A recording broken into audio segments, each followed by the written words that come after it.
Commander Zixathera stared at the tactical display with growing unease. The blue-green planet before them looked deceptively peaceful, its white cloud formations swirling lazily across continental masses. According to their sensors, it harbored a species that had only recently achieved faster-than-light travel, primitive by galactic standards. Yet something about this world made her mandibles click nervously. "Initial scans complete, Commander," reported her science officer, Velnox. "The inhabitants call themselves humans, carbon-based biped mammals. Their technology is roughly equivalent to a Class 3 civilization." Zixthara's four eyes narrowed. "Then why did the Galactic Council classify this system as a Danger Zone 7? We've conquered Class 6 civilizations without breaking a sweat." Before Velnox could respond, their communications array crackled to life. A transmission in broken galactic standard filled the bridge. "Unknown vessel, this is Earth Defense Station Luna 1. State your intentions or prepare to be fired upon." The bridge crew erupted in chittering laughter. A Class 3 civilization threatening a hegemony dreadnought? Zixthera was about to order a demonstration of their superior firepower when her tactical officer's voice cut through the mirth. "Commander, I'm detecting massive energy signatures across their system. Multiple vessels are decloaking everywhere." The tactical display exploded with red dots. Ships emerged from behind asteroids, from within gas giant rings, even from what appeared to be empty space. They weren't advanced vessels, crude fusion drives and primitive armor, but there were thousands of them. "How many?" Zixthera demanded.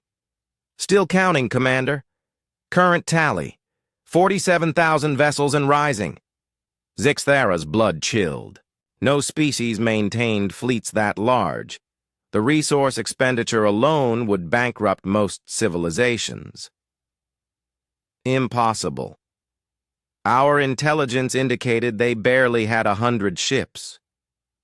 "They don't appear on any official registry," Velnox reported, his voice trembling. "These seem to be civilian vessels. Modified cargo haulers, mining ships, even pleasure craft, all armed." Another transmission burst through. "This is Admiral Chen of the Terran Defense Fleet. You have 30 seconds to power down your weapons and explain your presence in our system, or we will consider you hostile." Zixthara's tactical training kicked in. "Analysis of their weapons?" "Primitive but concerning. Nuclear missiles, kinetic impactors, directed energy weapons. Nothing that should penetrate our shields, but Commander." The tactical officer paused. "They're not targeting our ship. They're targeting the space around us." "What do you mean?" "They appear to be creating a containment field using overlapping explosion patterns. If we try to jump to FTL, we'll hit debris fields they're positioning in our exit vectors." Zixathara had never heard of such a tactic. Most civilized species either surrendered when outgunned or fought conventionally. These humans seemed to be improvising. "Commander," Velnox called urgently, "I'm detecting something else. The planet's surface is moving." The main screen shifted to show Earth's surface. What they had initially taken for cities were actually massive weapons platforms rising from underground installations. Mountain ranges split open to reveal gigantic railguns. Ocean floors erupted as submarine-launched missiles broke the surface in coordinated waves. "How is this possible?" Zixthara whispered.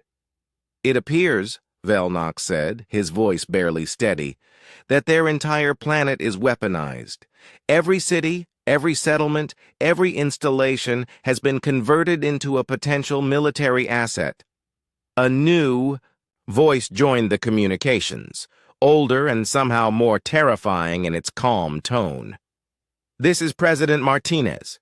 We've been monitoring your species for some time. Your hegemony has a habit of pacifying worlds that resist incorporation.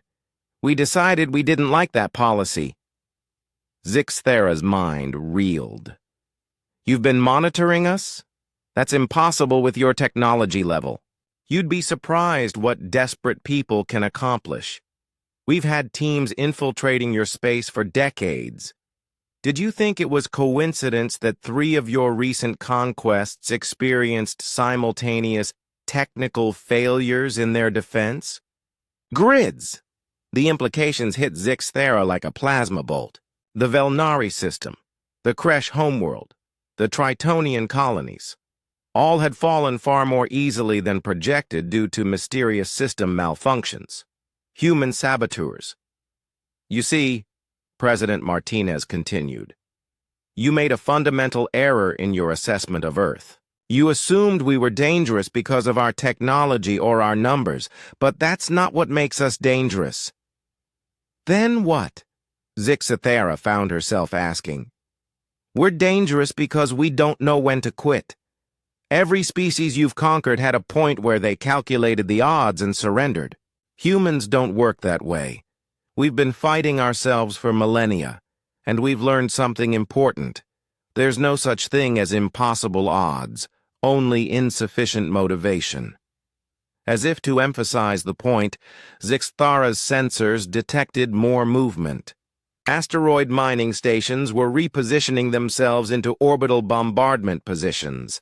Even civilian space habitats were revealing hidden weapon emplacements. You have a choice, Admiral Chen's voice returned.